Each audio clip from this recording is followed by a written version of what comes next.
Hey guys, before this video starts, I would just like to give a quick little shout out to fellow YouTuber Erin Yu, who gave me the amazing pleasure to help me lend my voice to this little neat project she's working on called TFP Parodied. It is essentially a parody series of Transformers Prime. It's very similar to Team 4 Star's own Dragon Ball Z Abridged. I will be playing the role of Jack Darby, and the first episode was just released earlier this week, so if you want to, I'll leave a link to that video in the description down below so you can go ahead and check it out. If you like Dragon Ball Z Abridged or any other abridged series like Yu-Gi-Oh! Abridged or Attack on Titan Abridged, be sure to check it out. We're trying to go for the same thing here, and I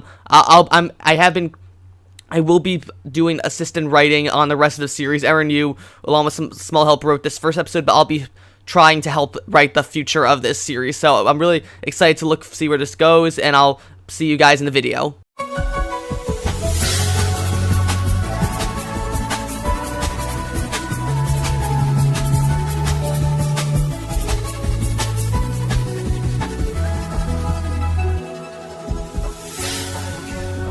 Hello everyone, I'm Autobot Sonic, a Telltale Gamer, bringing you the Telltale Games, Transformers, and more.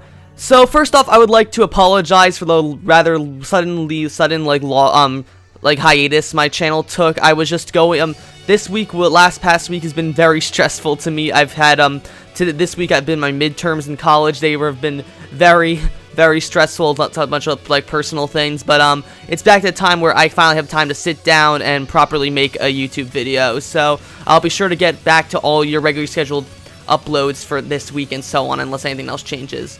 So for today's review, we're going to be looking at Transformers Cyberverse Season 1, Episode 6, Megatron is my hero. Now, last time I said that Episode 5, Whiteouts, was my favorite episode, but no, Megatron is my hero, man. This episode is, without a doubt, the best episode of Cyberverse so far, and a lot better even than most of Robots in the Skies' episodes, the last show prior to this. And this episode was absolutely incredible, and it was something I did not expect Cyberverse to do, so this is a perfect episode. So I'm just going to go over everything this episode did right. So this episode actually starts off very similarly to the start of Episode 4, The Journey. It starts off in a flashback and then quickly cuts to Bumblebee and Windblade reacting to that memory before they dive back into it. So this specific episode starts with Bumblebee watching Megatron at one of his gladiator fights, and after Megatron wins, we see Bumblebee is completely enamored with Megatron, and in this really weird scene, we see Bumblebee high-fiving Shockwave, who happens to be there, and after finishing the memory, Bumblebee realizes that he was a big fan of Megatron, which Windblade's completely appalled by, considering that he's the leader of Decepticons, and he kind of started he's the whole reason for Cybertron being destroyed and all that. So Bumblebee is confused as to why Megatron is such a bad guy. So Windblade has Bumblebee look up more memories of Megatron. So he remembers this one memory of Megatron essentially announcing his plans to form the Decepticons. And so now this clip was actually shown back at San Diego Comic-Con a couple months ago, but it was very low quality, very early version of it that didn't quite have, that the animation wasn't as polished as it is in this final version. And I gotta say, comparing this to the San Diego Comic-Con footage, it is a lot better than the version shown at San Diego Comic-Con. So the scene is essentially Optimus is standing with Megatron and a bunch of other future Autobots and Decepticons. We see Ratchet, we see Soundwave, Starscream, even Chromia and RC, among others. And so it's essentially Megatron assembling the Decepticons, basically starting with the Decepticon movement, saying that he wants to live in a Cybertron where all Cybertronians are united. Now, that's one thing we don't quite know what exactly is wrong with Cybertron that Megatron wants to change. We just know that he wants to live in a Cybertron that everyone is basically, as he says, till all are one. So, and we see Bumblebee, of course, supports this as he watches this speech that Megatron is giving. So once Bumblebee and Windblade are finished experiencing that memory, Bumblebee still thinks that he sees that that he thinks Megatron was doing the right thing, that he wanted to change Cybertron for the better, which of course Windblade still is completely shocked by the fact that Bumblebee actually believes that Megatron was trying to do good, in which but then she does say though that yes, a lot of Cybertronians believe that Megatron was really going to change Cybertron, but then his ways became too violent. So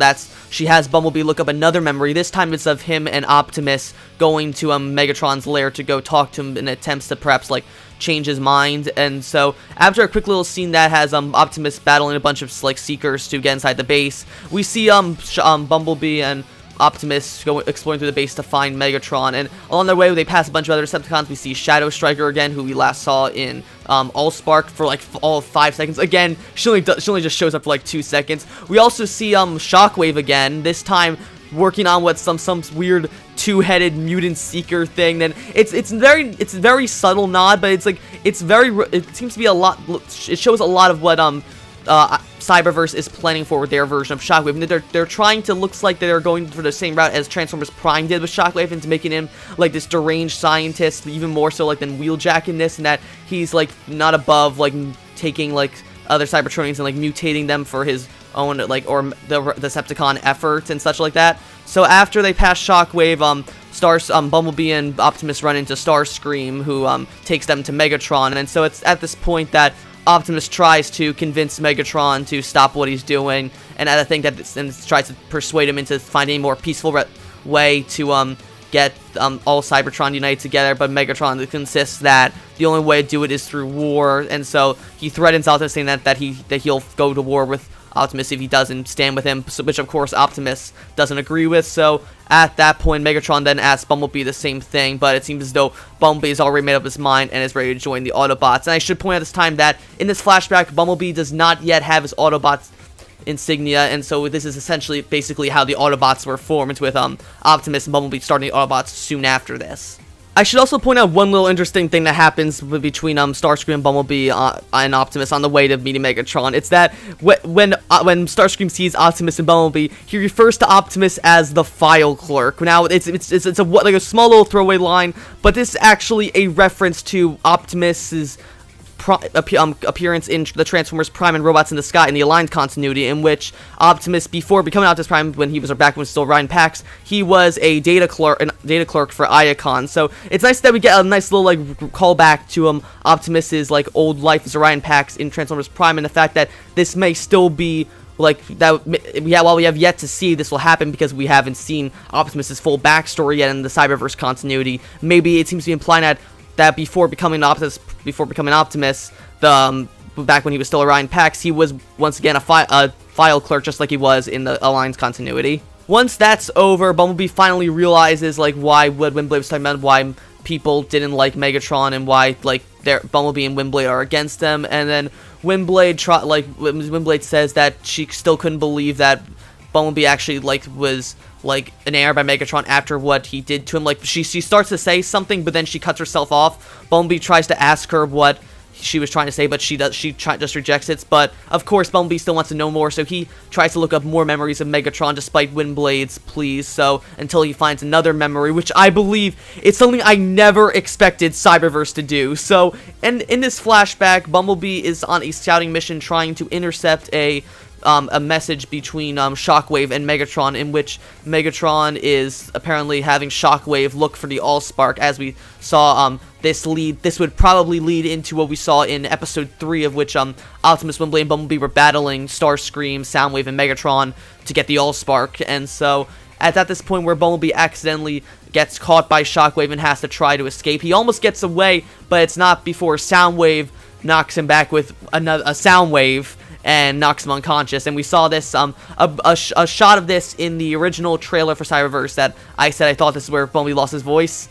Yeah, I'm gonna get into that. So after Soundwave captures Bumblebee, him and Shadow Striker bring Bumblebee to Megatron, who is over. I gotta say the environments like that the creators of Cyberverse done, they looking like the war-torn Cybertron looks incredible with this like cel-shaded art style, and it looks really good. So Shadow Striker and Soundwave bring Bumblebee to Megatron, who tells them to leave them be. So at this point, Bumblebee is wondering why Megatron doesn't just kill him. So Megatron basically tries to again get Bumblebee to join him, in the sense that all he wants to do is to get Cybertron all together, and so his plan to do that. We actually learn a lot about what Megatron is planning to do with the Allspark here, in that which Megatron explains that what he wants to do is that once he has the Allspark, he'll take it to Vector Sigma, which is, for any of you who don't know, what Vector Sigma is differs between continuities, but since this is this seems to be based off the G1 continuity's Vector Sigma, in which Vector Sigma was essentially the supercomputer on Cybertron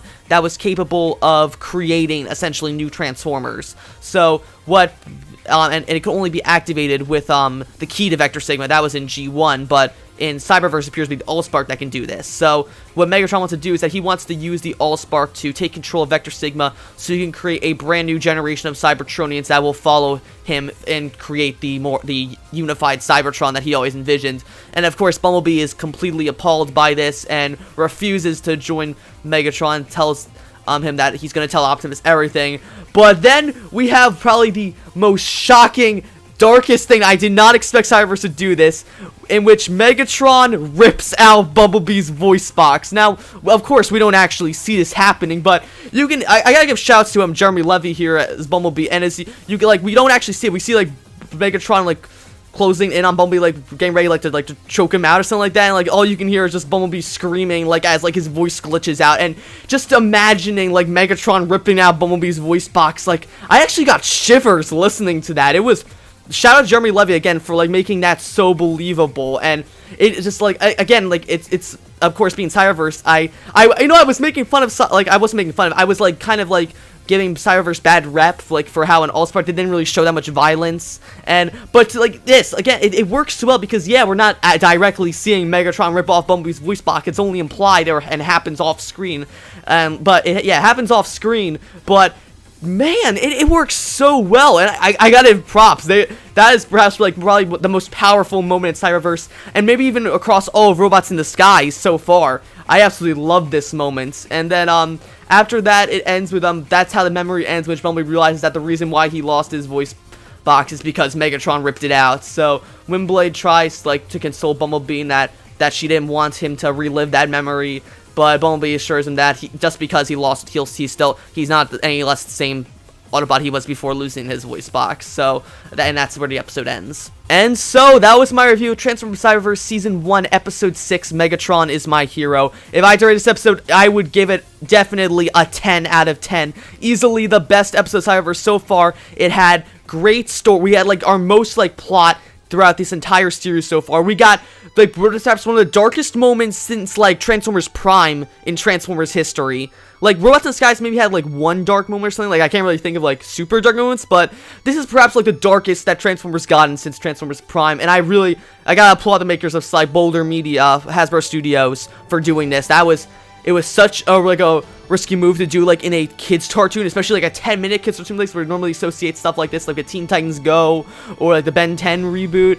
But to see, like, Cyberverse have legitimately, like, though off-screen, have Megatron rip out Bumblebee's voice box. That scene alone made this episode a winner for me, and I gotta applaud Hasbro Studios for that. You made a fantastic episode. The only thing is, though, I do wish we could have gotten more info as to what exactly Megatron is fighting against, what was so bad about Cybertron that he wanted to make a more unified Cybertron. Though I'm not going to take points off the episode for this fault. I have a feel, because I'm not sure if this is something that's going to be explored later on in the season based on like the non-linear continuity of this show, or at least the first season of it. So I'm gonna hold judgment off that. If we don't find out by the end of the season, I might go back and maybe like give this like a 9.5 out of 10 instead. But for now, I'm gonna give episode 6, Megatron is My Hero, a 10 out of 10.